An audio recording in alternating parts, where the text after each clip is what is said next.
जय हिंद मेरे शेर और शेरनियों, कैसे हैं आप? उम्मीद है आप बहुत अच्छे होंगे और आपकी पढ़ाई भी बहुत अच्छे से चल रही होगी और कल के एग्जाम के लिए आप पूरी तरह से फिट हैं। लेकिन उसके लिए आपको कुछ चीज़ों पर बहुत ध्यान देना होगा। अगर आप पहली बार एग्जाम देने जा रहे हैं तब भी, और अगर आपने एक आध बार दे दिया है तब भी, क्योंकि इस वीडियो में मैं आपको बताने जा रहा हूं कुछ ऐसे इंपॉर्टेंट टिप्स। अगर उसको आपने पार कर लिया तो आपका पहला जो चरण है वो क्लियर हो जाता है। लेकिन अगर आपने इसमें ही कुछ कमी कर दी, कुछ गलती कर दी, तो यहीं पर आपके डाउट्स बन जाते हैं और यहां से भी बाहर होने के चांसेस बनना शुरू हो जाते हैं। क्योंकि आप जानते हैं लाखों में एप्लीकेंट्स होते हैं और हजारों में वैकेंसीज होती हैं। तो बाहर करने का ये भी एक तरीका है कि अगर आप यहाँ पर एक फॉर्म गलत कर देते हैं, फिलिंग फॉर्म जो आपको मिलने वाला है एग्जामिनेशन में, तो वहां पर भी आप बाहर हो सकते हैं। इसीलिए मैं आपको बचाना चाहता हूं। अगर आप इस वीडियो को पूरा देखते हैं तो यकीनन बहुत सारी प्रॉब्लम से आप बचने वाले हैं। तो आइए जल्दी से इस इंपॉर्टेंट वीडियो को शुरू कर लें। वीडियो स्टार्ट करने से पहले मैं आपसे रिक्वेस्ट करूंगा, अगर आप हमारे चैनल में पहली बार विजिट कर रहे हैं तो सब्सक्राइब कर लीजिए और लाइक एंड शेयर जरूर करिएगा अगर वीडियो अच्छा लगे तो बात करें अगर यूपी पुलिस री एग्जाम 2024 के सिपाही भर्ती की, तो आप सब तैयार हैं। मैं जानता हूं आपका एग्जाम है 23, 24, 25 और 30 और 31 को। आप सभी को बेस्ट ऑफ लक, मेरी हार्दिक दिली शुभकामनाएं, मुबारकबाद। लेकिन अगर आप फर्स्ट टाइम एग्जाम दे रहे हैं या दे भी चुके हैं तब भी आपके लिए ये वीडियो इंपॉर्टेंट है। क्यों? क्योंकि आपको किन किन संभावित गलतियों से बचने के लिए आपको बता रहा हूं मैं, और अगर इस बच गए तो आपका चयन सिलेक्शन भी हो जाएगा।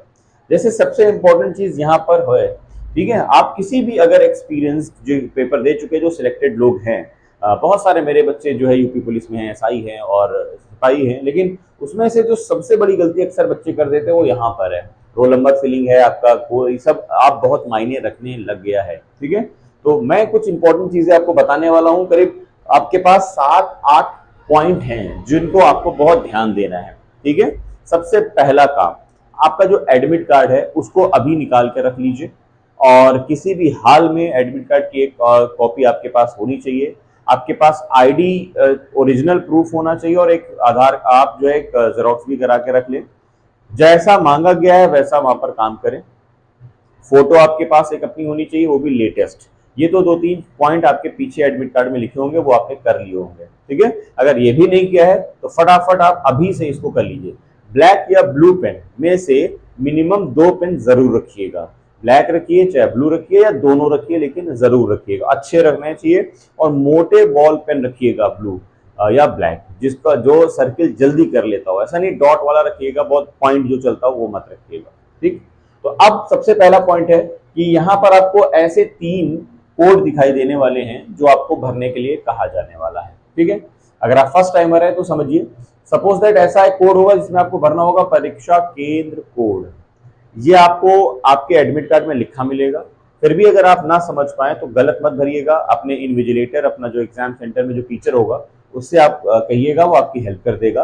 अब कैसे आपको भरना है, सपोज दैट यहाँ जो कॉलम्स होंगे 3 या 4 या 5 या जो भी, जितने भी, मिनिमम 5 नंबर का होगा। तो आप 5 नंबर 6 नंबर का जो भी होगा वो कोई कोड होगा, वो कोई नंबर होगा, वो इस तरह लिखा हो सकता है 0 1 2 3 4 करके। ठीक है, और नीचे उसकी नंबरिंग होती है, इस तरह की नंबरिंग होगी। यहाँ पर भी लिखा होगा 1 2 3 4 5 ऐसे लिखा रहता है। ठीक है, और 0 भी कोड होगा आपका, 0 वाला कोड भी होगा। ठीक है, तो अब आपको जो कॉलम यहाँ दिखाई दे रहा है जो आपको भरना है, वो आपने यहाँ भरने के बाद उसको अच्छे से सर्किल करना है, अच्छे से। ठीक है, यहाँ पर छोड़ना नहीं है, पूरा सर्किल करना है। ऐसे करने के बाद इसी तरह 1 को सर्किल कर दीजिए, 2 को नीचे सर्किल कर दीजिए। मान लीजिए यहाँ 1 है तो 1 को सर्किल कर दीजिए, यहाँ 2 है तो 2 को सर्किल कर दिया, यहाँ 3 है तो 3 को सर्किल कर दिया, यहाँ 4 है तो 4 को ऐसे सर्किल कर दिया। लेकिन कैसे करना है? अच्छे से करना है। एक बात हो गई आपकी पहली। दूसरे कॉलम में आपको दिखाई देगा आपका रोल नंबर, अनुक्रमांक जिसे कहते हैं। जो भी आपका अनुक्रमांक है वो इस तरह यहाँ पर लिखा होगा और उसके नीचे इस तरह की मार्किंग होगी कोला करने की। उसको भी आप अच्छे से करेंगे जिस तरह यहाँ पर करा है वैसे। फिर उसके बाद आपकी जो बुकलेट नंबर होगी, इसको आप प्रश्न पत्रिका भी कहते हैं, उसमें भी कोई ना कोई नंबर पड़ा होगा, उस नंबर को भी आपको इस तरह भरना होता है। इसमें कोई गलती आपकी एक्सेप्ट नहीं की जाने वाली, याद रखिएगा। क्योंकि यही सारी चीजें आपकी जो है स्पेशल होती हैं, वो आप ही को अलॉट होती है, दूसरे को अलॉट नहीं होती। यहाँ पे गलती करने का मतलब है कि बहुत बड़ी गलती हो जाना और चांसेस बन जाते हैं बाहर होने के, फिर कोई व्हाइटनर भी काम नहीं करेगा यहाँ पर, ठीक है, क्योंकि व्हाइटनर ऐसे ही अलाउड नहीं, मना कर दिया गया बहुत पहले ही। तो आप 6 है 7 है जो भी है आप इसको ऐसे ही क्या कर सकते हैं, 7 है मान लीजिए ऐसे इसको सर्किल कर देंगे, पूरा यहाँ पर भर देंगे। जो मान लीजिए 8 है तो इसको 8 को कर दिया, यहाँ पर 9 है 9 को कर दिया, 0 है यहाँ पर 0 को कर दिया। इस तरह आप यहाँ पर इसको अच्छे से सर्किल करेंगे। मैंने किया नहीं है, इसका ये मतलब नहीं है आप ना करें, मैं आपको बता रहा हूँ जल्दी, क्योंकि मेरा सारा टाइम आपको समझाने पर जाने वाला है, ना कि गोला करने पर। वहां आप अच्छे से करिएगा, समझ रहे हैं ना। अब कौन सी और जो इंपॉर्टेंट बातें वो आपको ध्यान देनी है, वो देखिए कौन कौन सी बातें हैं, वो मैंने यहाँ लिख रखी हैं। जैसे नेगेटिव मार्किंग से बचें, आपकी नेगेटिव मार्किंग जो है उससे बचेंगे। आपको पता है कि आपको कितने क्वेश्चन मिलने वाले हैं, आपको 150 क्वेश्चन मिलने वाले हैं। 150 क्वेश्चन में आपको कम से कम किसी भी हाल में आपको 120 क्वेश्चन सही करने होंगे किसी भी हाल में, क्योंकि नेगेटिव मार्किंग हो ही जाती है चाहे जितना भी बचाइए, ठीक है। तो इसलिए आपको सही क्वेश्चन 120 करने हैं किसी भी हाल में। अगर आप 130 कर रहे हैं, 135 कर रहे हैं, तो फिर ये मान के चलिए कि आपके कम से कम गलत हों, क्योंकि 1/4 नेगेटिव मार्किंग है। मान लीजिए आपने 120 क्वेश्चन अटेम्प्ट किए और उसमें से आपके 10 गलत हो गए, या मान लीजिए मैं 20 कह लेता हूँ गलत हो गए, और आप बचे कितने आपके 100, तो इसका 1/4 करिए और इसमें 5, तो बचते कितने हैं 5 सही क्वेश्चन आपके, 5 सही नंबर आपके काट लिए जाएंगे, तो बचा कितना आपका 90, है ना, या 95 बचा। तो ये माइनस मार्किंग आपको बहुत परेशान कर सकती है, इसलिए जो क्वेश्चन आ रहा हो सबसे पहले राउंड में उसको किसी भी हाल में अपना सही एडमिट करने की कोशिश करिएगा, याद करने की कोशिश करिए, सही सॉल्व करने की कोशिश करिए। नेगेटिव मार्किंग से बचिए, क्योंकि ज्यादातर बच्चा जो बाहर होता है वो लालच में बाहर होता है, नेगेटिव मार्किंग को अवॉइड करता है और एक रिस्क लेता है। कम रिस्क लीजिए और सिलेक्शन को सुनिश्चित करिए। दूसरा है एग्जाम सेंटर पर कम से कम 3 घंटे पहले पहुंच जाइए। भाई आपको आपका टाइमिंग दी गई है, एडमिट कार्ड में दी गई है, उस टाइमिंग से मिनिमम 3 घंटे पहले, 2.5 घंटे पहले आपको हर हाल में पहुंचना होगा, ठीक है। क्योंकि अगर आप अपना एक स्पेयर टाइम लेके नहीं चलेंगे और खुदा न खास्ता कोई प्रॉब्लम होती है, तो फिर आपको पहुंचने में बहुत बड़ी प्रॉब्लम हो जाएगी, क्योंकि सेंटर एक बार बंद क्लोजर टाइम के बाद अलाउड नहीं करते वो लोग, ठीक। तीसरा है आज रात मन को शांत रखें और जल्दी सो जाएं, ठीक है। आज रात ये वीडियो देखने के बाद आप जल्दी सो जाएं और ज्यादा यूट्यूब या किसी और चीजों के चक्कर में ना पड़े। सुबह चाहे तो आप 2 घंटा 3 घंटा पहले जल्दी उठ जाएं और उसको एक बार रिवाइज कर लेंगे, लेकिन रात में जल्दी सोए, नींद पूरी करें, ठीक है।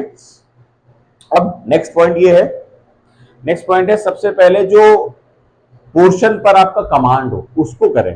किसी की मैथ स्ट्रॉन्ग है, किसी के, सब अलग अलग व्यूज देते हैं, सब अलग अलग ओपिनियन देंगे आपको, लेकिन आप किसी की मत मानिएगा, आप सिर्फ अपनी मानिएगा, क्योंकि आपके पास क्या है, टाइम कंज्यूम करने आपको जो है बचाना है आपका। अगर टाइम बचा लेगा आपका तो बहुत बड़ा आपका जो प्रॉब्लम है, हर्डल है, वो दूर होने वाला है। इसलिए जो कमांड आपकी सबसे ज्यादा है, उस कमांड वाले पोर्शन को सबसे पहले आप करना शुरू कर दीजिए, ठीक है। तो अगर सभी कमांड हैं आपके तो सब ऑर्डर से करना शुरू कर दीजिए। नेक्स्ट पॉइंट, सभी संभावित रंगरूट, सबसे इंपॉर्टेंट पॉइंट है इसका।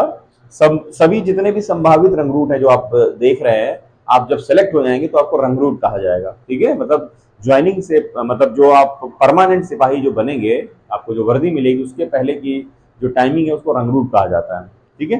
जो ट्रेनिंग पीरियड होता है उसमें रंगरूट कहते हैं। तो जो रंगरूट हैं वो सभी के सभी अपने माँ के कदमों को, अपने माँ के पैरों को चूम के जरूर निकलिएगा, और याद रखिए कि अगर एक बार दिल से माँ ने आशीर्वाद दे दी, जो कि हमेशा देती है, तो सिलेक्शन पक्का है, पक्का है। इस बात का मेरा बहुत ख्याल रखिए, एक्सपेरिमेंटेड है, खुद भी किया है और दूसरों को कराया भी है, और कामयाबी बहुत हद तक मिली भी है, ठीक है। तो ऐसा जरूर करें, और अगर माँ को पता भी ना चले तो क्या बात है।